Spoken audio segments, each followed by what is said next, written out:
दोस्तों 3 लड़के थे, तीनों ने मिलकर एक बॉल खरीदी जिसकी कीमत 30 रुपए थी। तीनों ने 10-10 रुपए मिलाकर 30 रुपए दुकानदार को दिए और वो दुकान से जाने ही वाले थे, तभी दुकानदार को याद आया कि बॉल तो सिर्फ 25 रुपए की है। दुकानदार ईमानदार था, उसने तुरंत अपने नौकर से 5 रुपए लौटाने को कहा। जब नौकर ने 5 रुपए वापस किए तो तीनों लड़कों ने खुश होकर 2 रुपए टिप उस नौकर को दिए और 1-1 रुपए आपस में बांट लिए। कुछ देर बाद एक लड़का कहने लगा कि हमने तो 9-9 रुपए खर्च किए हैं, इसलिए बॉल की कीमत हुई 27 रुपए और फिर 2 रुपए नौकर को टिप दिए, मतलब हुए 29 रुपए, लेकिन हमने तो टोटल 30 रुपए दिए थे। आखिर 1 रुपया कहाँ गया? दोस्तों अगर आप समझ गए हैं कि 1 रुपया कहाँ गया तो जरूर बताइए, और अगर इसका सही जवाब जानना चाहते हैं तो कमेंट बॉक्स में पिन है। दोस्तों एक महिला ने अपने जन्मदिन पर 5000 रुपए खर्च करके फेसलिफ्ट कराई। घर लौटते समय वह एक साड़ी की दुकान पर रुकी और दुकान से जाते समय उसने युवा दुकानदार से पूछा, भाई साहब क्या आप मेरी एज बता सकते हैं? दुकानदार बोला, मैडम आपकी एज लगभग 30 साल होगी। महिला ने कहा, नहीं मैं वास्तव में 40 साल की हूँ। इसके बाद महिला एक रेस्टोरेंट में गई और उसने वेटर से भी वही सेम प्रश्न पूछा। वेटर बोला, आप लगभग 35 साल की होंगी। महिला ने मुस्कुराते हुए कहा, नहीं मैं 40 की हूँ। महिला जब बस स्टॉप पर गई तो उसे एक बूढ़े अंकल दिखे। उसने अंकल से भी वही सेम प्रश्न पूछा। अंकल ने महिला के सामने एक शर्त रखी। उन्होंने कहा कि यदि मैंने आपकी सही एज बता दी तो आपको मुझे 400 रुपए देने पड़ेंगे, और यदि मैंने गलत बताया तो मैं आपको 400 रुपए दूंगा। महिला ने सोचा मौका अच्छा है, उसने शर्त मान ली। अंकल ने कहा, आपकी एज 40 साल है। महिला ने हैरानी में पूछा, लेकिन आपने मेरी सही एज कैसे बता दी? अंकल बोले, मैडम पैसे निकालो, मैं तो उस रेस्टोरेंट से ही आपका पीछा कर रहा था।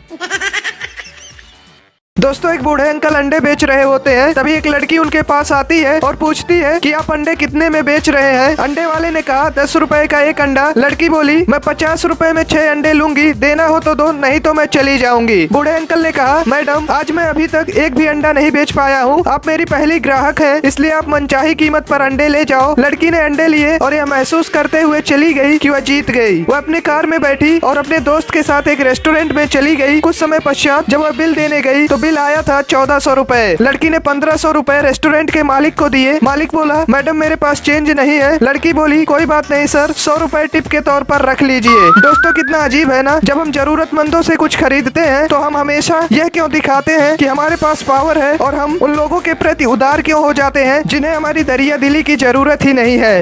एक बार अकबर को 4 गुलदस्ते उपहार में मिले, तो 3 को उन्होंने रख दिया अपने खजाने में और 1 दे दिया उन्होंने बीरबल को और कहा, बीरबल इस गुलदस्ते को संभाल के रखना, अगर ये गुलदस्ता तुमसे फूट गया तो तुमको मृत्यु दंड दिया जाएगा। अब बीरबल उस गुलदस्ते को बहुत ही संभाल के रखते थे और गुलदस्ता बीरबल को भी बहुत पसंद था। जैसे आपको हमारे 3D के वीडियो पसंद आते हैं, पर आप इसे लाइक सब्सक्राइब भी कर सकते हैं, तो प्लीज कर दीजिए। अब एक दिन बीरबल गुलदस्ता साफ कर रहे थे और गुलदस्ता गिर के फूट गया। दरबारियों ने तुरंत जाके बादशाह से कहा, हुजूर ए आला बीरबल ने आपका गुलदस्ता तोड़ दिया।